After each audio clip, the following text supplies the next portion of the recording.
So be some changing of the guard at Detroit City Hall. In the race for City Clerk, it looks like an upset is brewing. Challenger Jackie Curry is leading incumbent James Bradley.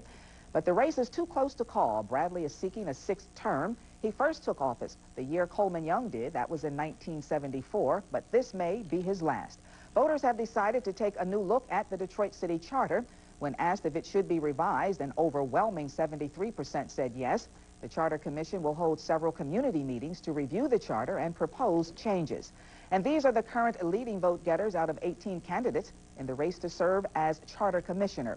The top 9 finishers will make up the commission. Each person can serve for a maximum of 3 years. As for the Detroit City Council, incumbents are holding down the top spots, along with newcomers Sheila Cockrell and Nicholas Hood III. Incumbents Mel Ravitz and David Eberhard appear to be headed for victory, but they are locked in a close race with several challengers for the final 3 council seats. McPhail and Gil Hill are also battling for council presidency, but as Channel 7's Mary Conway reports, tonight the talk is of unity. There's a mandate for coalition building, and I think that's what we have to do. The council has to be independent to be a true check and balance, but I think there's going to be much better cooperation now, and I think that's what the people want.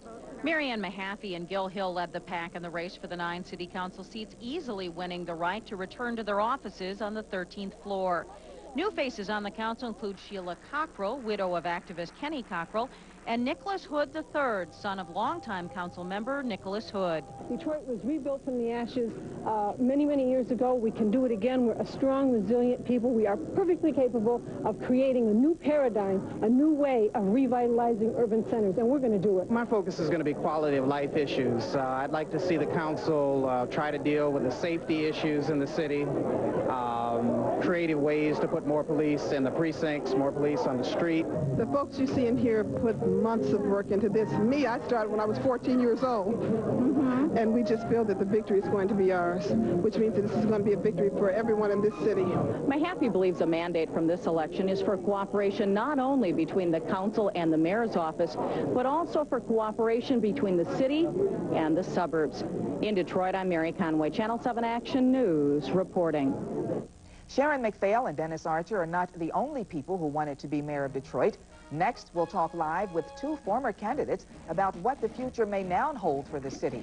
And later, the results of some very heated elections in the suburbs and much more when this expanded edition of The Update continues. I'm Tom Redmond, and I'd like to tell you about our hot new color-enhancing shampoo, Aussie Intermissions. It adds a gentle hint of color every time you shampoo. Aussie Intermissions can extend the life of hair color treatments, help reduce brassiness, or enhance your own natural color. Just choose the shade that's right for you. New Aussie Intermissions shampoo, the easy way to bring out the rich, radiant color you want.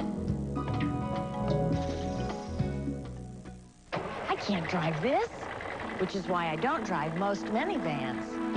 Except for one, Mercury Villager. It's different. It drives just like a car.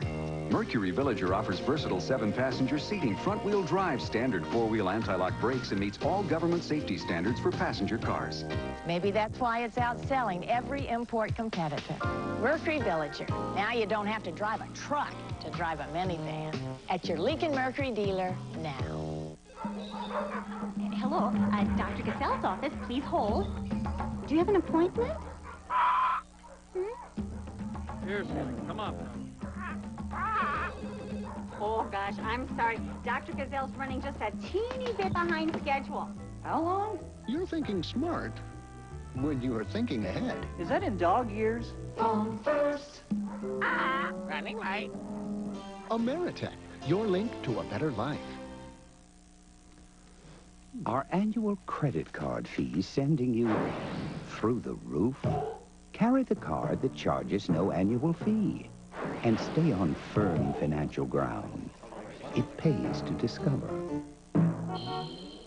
And when you receive your pre-approved Discover card application, it pays to sign it. Oh, thank you. No problem. Because we've made getting a card with no fee no problem. It pays to Discover.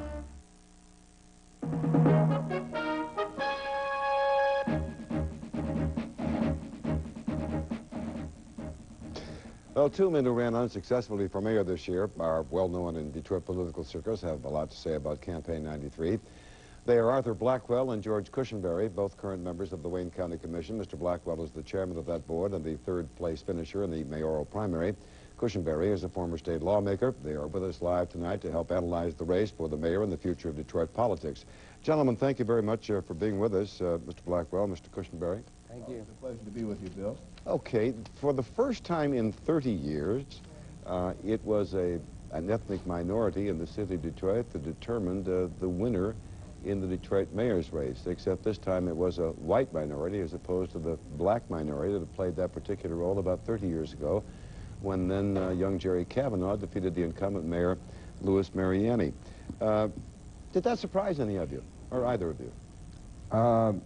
Not me, it didn't. I think that everybody had projected all along, and if you look at the primary vote, Dennis Archer had done very well with that ethnic minority or that white group, and it was projected that he would do well again, so I don't think it was much of a surprise. I think his message was one more that they felt comfortable in embracing, and I think that people that have been a minority are always looking for an opportunity to be expressed and be represented.